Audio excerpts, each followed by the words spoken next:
देख रहे रब्जी लाइव और मैं हूं आपके साथ मुकुल शर्मा। गोपालगंज विधानसभा उपचुनाव में भाजपा की हुई बड़ी जीत। जी हां, उपचुनाव में चिराग पासवान की मौजूदगी और ओवैसी की पार्टी का चुनावी मैदान में उतरना महागठबंधन को भारी पड़ गया। वैसे भी राजनीतिक जानकारों का यह अनुमान था कि गोपालगंज में भाजपा को बड़ी जीत मिलेगी। इसकी सबसे बड़ी वजह यह थी कि गोपालगंज विधानसभा में लगातार बीजेपी का कब्जा रहा है। पूर्व मंत्री सुभाष सिंह की मौत के बाद गोपालगंज विधानसभा से बीजेपी ने उनकी पत्नी कुसुम देवी को उम्मीदवार बनाया था। भाजपा ने सहानुभूति वोट की उम्मीद से कुसुम देवी पर दांव खेला था। देखें तो सिर्फ सहानुभूति का वोट नहीं, बल्कि क्षेत्र में जिस तरह से भाजपा ने अभी तक काम किया है उसका भी असर चुनावों में देखने को मिला। हालांकि आरजेडी ने वैश्य जाति से मोहन प्रसाद गुप्ता को उम्मीदवार बनाया। मोहन गुप्ता के बारे में क्षेत्र में चर्चा थी कि वो शराब माफिया रह चुके थे।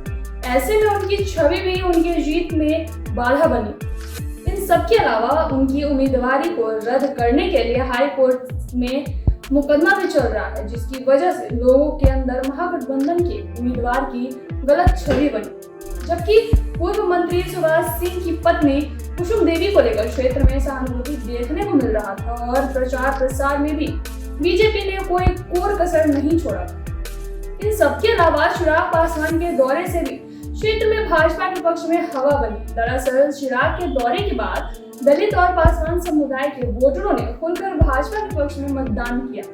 इसकी एक वजह यह भी थी कि दलित और पासवान समुदाय के वोटर यह चाहते थे कि भाजपा को चिराग पासवान की ताकत का एहसास हो जाए और हो सकता है कि आने वाले समय में चिराग पासवान एनडीए की तरफ से बिहार के मुख्यमंत्री भी बन जाए। यानी कि चिराग समर्थकों ने अपने नेता का कद ऊंचा करने के लिए भाजपा के पक्ष में मतदान किया।